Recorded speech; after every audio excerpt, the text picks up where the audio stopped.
I'm gonna have fun on a trip with the gals using your card." Out of the blue, I got a call from Brian.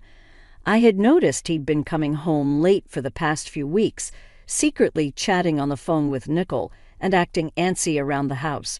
Had he been plotting something like this all along?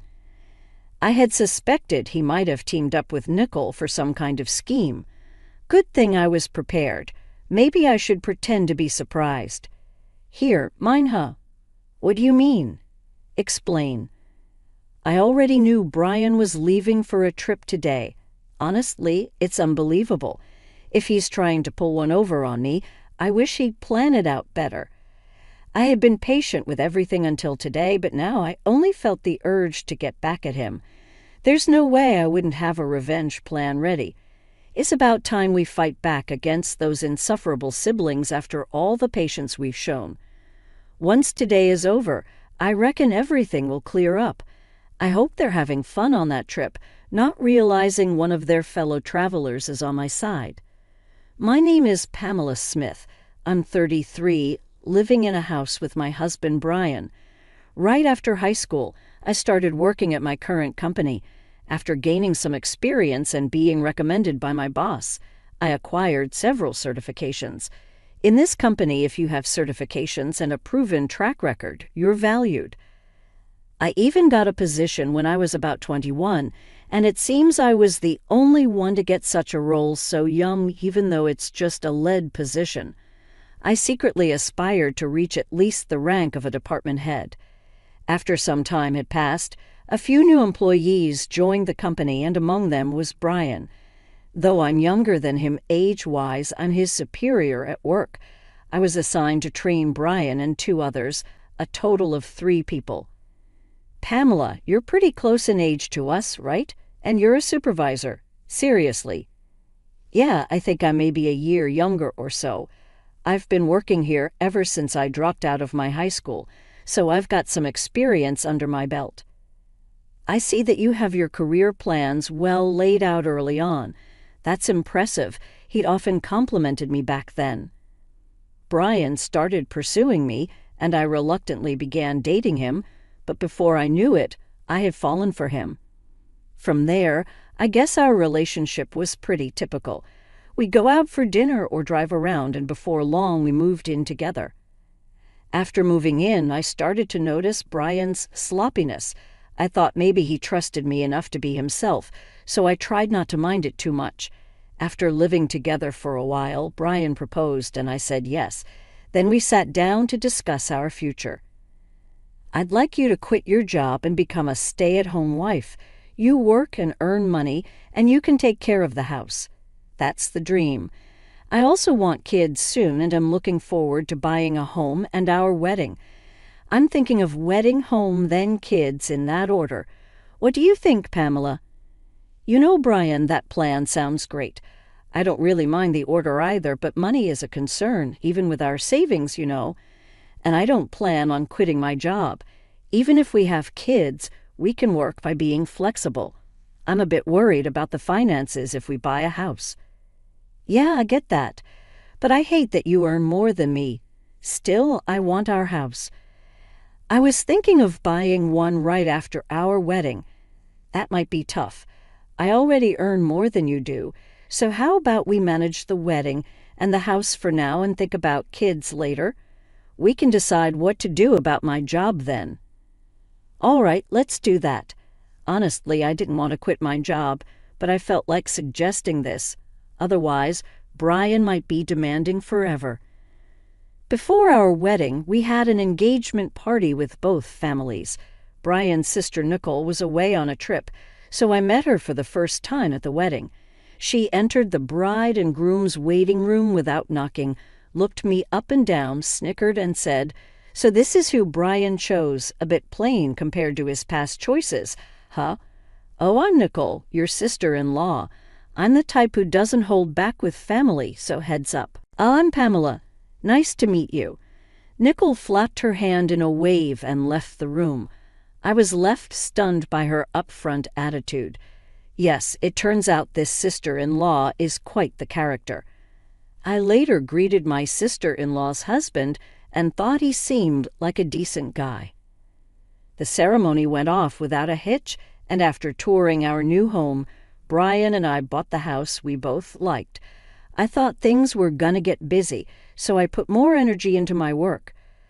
On a seemingly ordinary day off, the doorbell suddenly rang.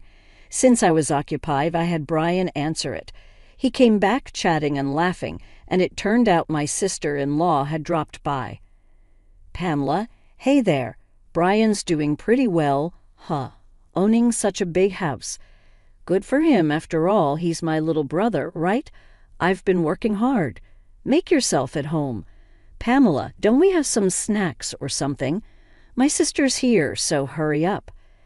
I felt something was off with Brian's behavior.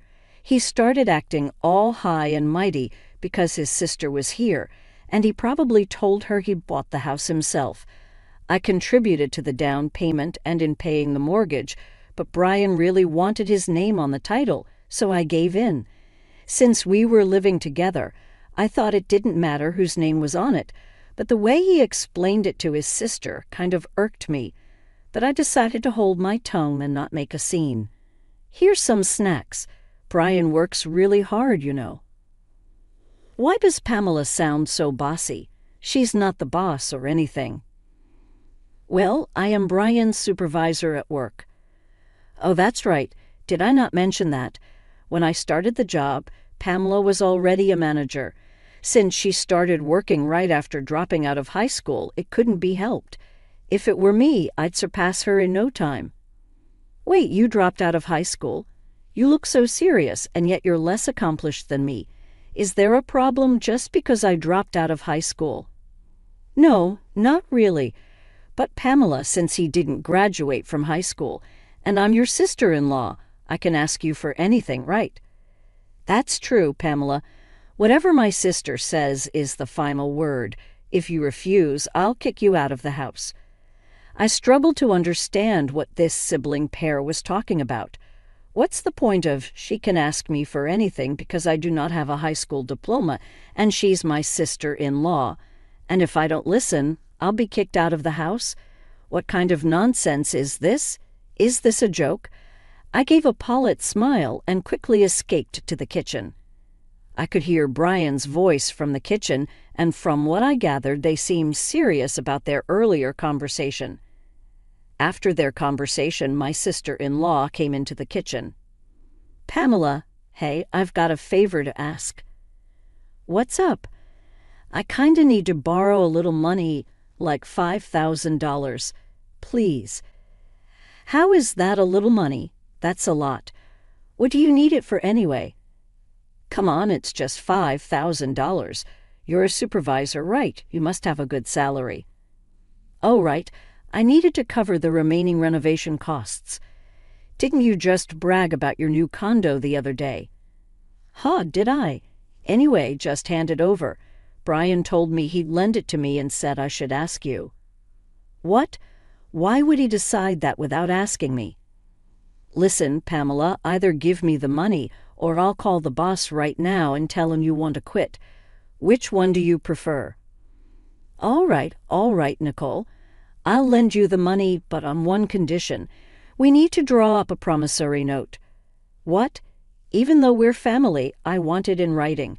So when you come to get the money, make sure to bring your ID with a picture, okay?" "Ugh, such a hassle, but fine. If you're gonna give me the money, I'll be over tomorrow night." And so I decided to lend my sister-in-law the money. I had this gut feeling that getting her to sign a promissory note was essential. Even though Nicole grumbled, she did bring everything I asked for the next day. But seriously, I never knew how much Brian was spoiled by his sister until we got married. It's just ridiculous. I bet no matter what I said, it wouldn't have made a difference. Later on, I found out Nicole used the money to buy designer stuff, and once I lent her money, she kept asking for more without any hesitation. Of course, I made her sign a note every single time. In a month, she had borrowed about $12,000 from me. Just when I thought this was becoming too much, I got called into the boss's office. Turns out they wanted to promote me from a supervisor to a manager. I was over the moon. I couldn't wait to get home and share the good news with Brian, who had taken the day off. "I'm home, Brian. Guess what?" "Welcome back, Pamela. You seem really excited. What happened?" "Today my boss called me in and guess what? He asked me if I wanted to be the department manager. My goal has always been to become the head manager, so I'm super excited that I'm getting closer to it." "Oh, wait, what? Pamela, you're getting promoted? I don't get it. Did you accept the offer?" "Well, yeah, I've told you about my goal before, right?" "Hold on, you should have asked for my permission before making such a decision. What were you thinking? Plus, I've told you I wanted you to be a stay-at-home wife, haven't I? How come you're getting promoted and I'm still stuck at the same position? Doesn't that seem odd?" "That's not my fault. I've told you I don't want to quit my job. Why you can't get promoted is beyond me."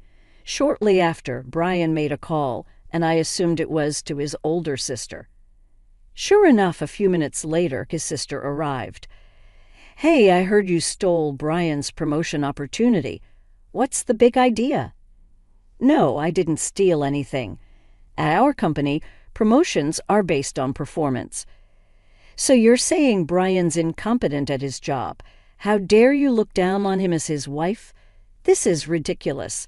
Let's go grab some barbecue on her dime." They rummaged through my purse and took my bank card. I tried to resist, but they were 2 against 1, and I ended up being restrained. The 2 of them left laughing. Tears welled up in my eyes. I shouldn't have married such a man. It's too late for regrets. I need to find a good divorce lawyer. That night, Brian didn't come home. The next day, when I went to work, Brian had already arrived and came up to me with a smug look, saying, "Yesterday was a blast.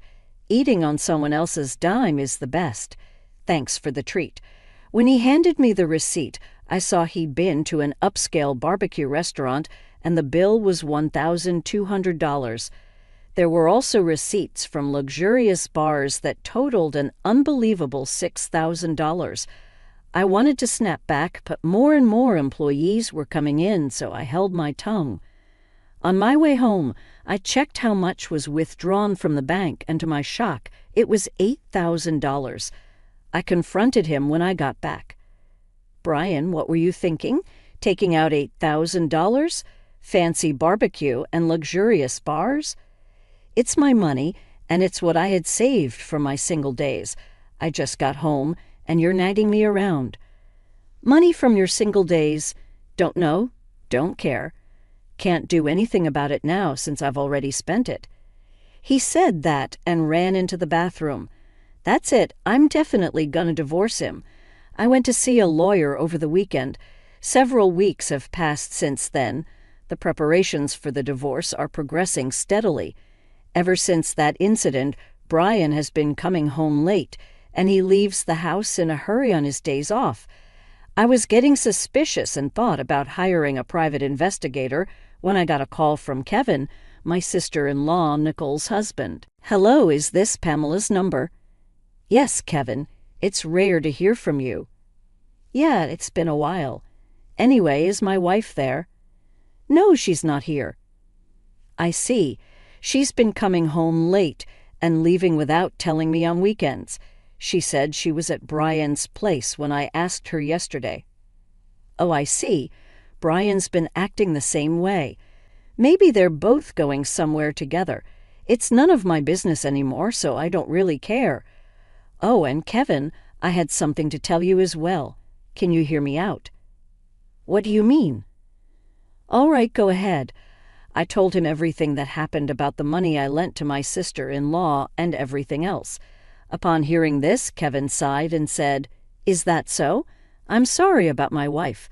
To be honest, I've been at my breaking point and considered getting a divorce, but I just couldn't take action." "Why don't you use the evidence I've gathered, Kevin? You should divorce too. It's not fair for you to be in this situation. Let's give those siblings who are so selfish and spend money recklessly a taste of their own medicine. Yeah, let's work together on this.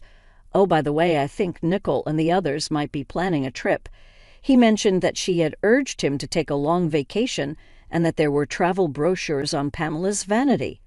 Curious, I decided to look inside the shelf that Brian had always told me not to touch.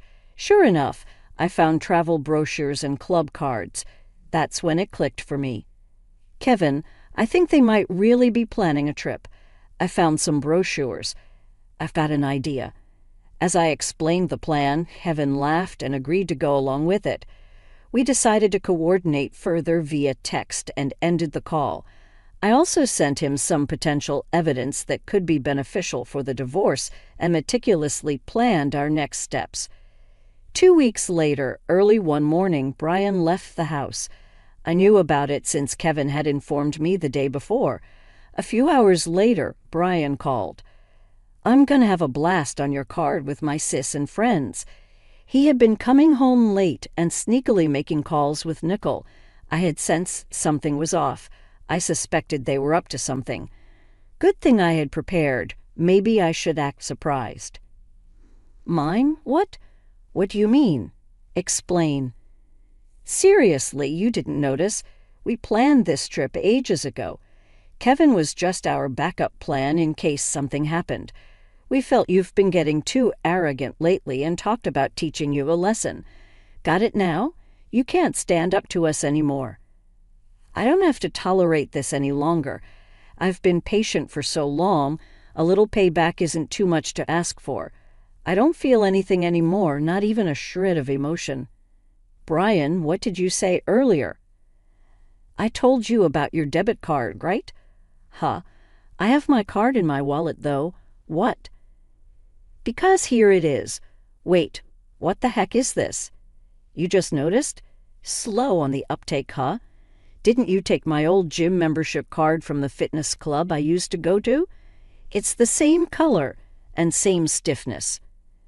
"Oh my God, it does say fitness club, but I swear when I checked it, it was definitely a debit card." "You sure you didn't just mix them up?" "Hey, I heard everything because you're on speaker. What's going on?" "Brian brought a fitness membership card. I'm sure I saw my debit card." "Ugh, so it was a scheme by Nicole and Brian, huh? I'm so disappointed. Actually, last night I switched the debit card with the membership card. Seems like you didn't check this morning and just went with it." "What? Dude, what the heck are you playing at?" "No, I should be the one asking that, Brian. Tough break, huh? Don't get too cocky just because you're my stepsister, got it? You'll remember this when we get back." "You trying to bribe us?" "I won't accept anything but cash." "Well, we'll see about that. Look forward to it." "That's beside the point. What should we do now?" "Oh, Pamela, can you send me some money?" I hung up the phone. I didn't need to hear any more. Then I got a message from Brian saying, "You better send it." Okay, or worst case scenario, we still have Kevin here, you know. I simply replied with, "Is that so?" and went back to sleep. I was woken up by the ring of my phone in the afternoon. Looking at the screen, there were an incredible number of missed calls and messages. First, I called my brother-in-law and then answered Brian's call. "Hey, finally, send the money ASAP, please. It's so cold. I think I'm gonna freeze. The reason they're cold is because they're in Alaska. Considering it's February, you can imagine it must be freezing. If Brian and his group are saying they're cold, seems like my plan worked." "Really? You said Kevin would help, right? Or is he not there?" "What do you know something? Anyway, it's freezing, and Kevin's not here." "Should I clue you in? Since you and Nicole teamed up, Kevin and I did too. Simple, right? Now, do you get why I entertained you guys for so long on that first call? To buy time. And Kevin, he hopped on another plane and is coming back here." I hung up once I got word he boarded the plane.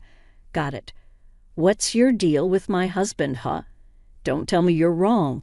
We teamed up to get back at you. Now find your own way back. See you." And with that, I hung up. Kevin should be arriving here soon. I decided to call in my lawyer. We had our final meeting regarding the divorce before Brian and the others would return. Why did I gather everyone here? I was sure Brian and the group would confront me.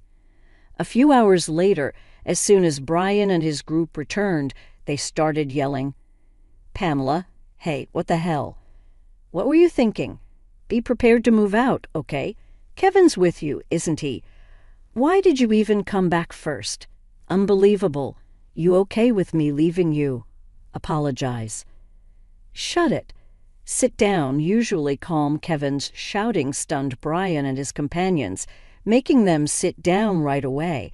The lawyer promptly handed out his business cards to both of them. Both looked dumbfounded as they stared at the cards. Well, here's a gift from us. Kevin and I handed them a stack of papers. As they read through them, their faces turned pale.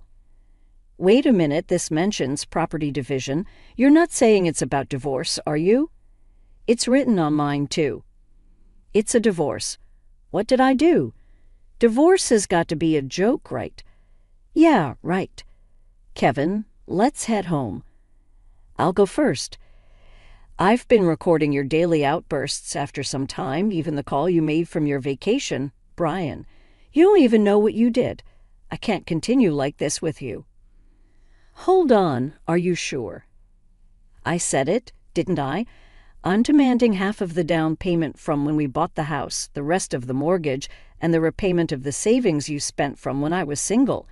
Nicole, you spent the money you borrowed from me and also withdrew from my savings with Brian, right? You're gonna repay that. No, wait. Brian, didn't you buy this house? And I never borrowed or used any of it.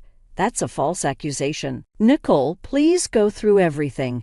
There's a promissory note in there for the amount you've borrowed so far. No way, I don't know anything about this. If there's no proof, I'll do this with this scrap of paper. And me too. Hand over that recorder. Brian stomped on the recorder. Nicole tore the paper into pieces and threw it away, and then the two of them looked at us with smug expressions. Indeed, you two don't think things through. Nicole, I have a claim against you too, spending all the savings and such, and say hi to that guy you got close at the bar for me. Both of them were shamelessly crying on the spot. The amount I billed Brian was a total of $115,000, $5,000 for emotional damages, $100,000 for the down payment on the house, and $10,000 for miscellaneous expenses. In addition, there's an upcoming loan repayment of $2,000. For the bill from me to Nicole, it amounted to $31,000, $8,000 for miscellaneous expenses, and $23,000 for a loan for which she signed a promissory note. As for the amount billed from Kevin to Nicole, since she had been intentionally distressing him and spending money, it came to $120,000, $30,000 for emotional damages, and $90,000 for miscellaneous expenses, all without any division of assets like condos. I thought the two of them might sue since they weren't the sharpest tools in the shed, but thanks to our attorney who wrote at the end of the paperwork, if you sue, you're gonna lose for sure. No one's gonna represent you. It'll just cost you more. Work hard on your repayments. We settled it without going to court. I grabbed my packed belongings and left the house. Somehow the word got out at my office, and he was transferred to another branch. Only a few weeks had passed when I got a message from Brian. Pamela, I want to see you. I never thought life without you would be this lonely. Can we give it another shot? You can work as much as you want. It's not going to happen. Goodbye. Pamela, it's Nicole. I think you should reconsider things with my brother. Why don't we live together? Maybe there's been some misunderstanding between us. I believe things will be better. Nicole, it's not gonna happen. I'm sorry. Goodbye. They begged, but I ignored them and blocked their contacts. It seems Kevin got a similar call, but turned it down and blocked them too. Sometime later, when I passed by my old house in a taxi, I saw it was already up for sale. Since the repayment was done in one go and I'd blocked all communications, I have no idea how they're doing now. As for me, I moved out and bought a condo. Work's been going well, and my boss recently told me that I've been promoted to regional director, a position I've always aimed for. I've also been out to eat with Kevin a few times. He's a bit older, but we click, and our conversations flow easily. Things feel just right now between us, and we think alike. Life's been good since the divorce. I'm glad I got divorced. What happened between me and Kevin after that is a story for another time.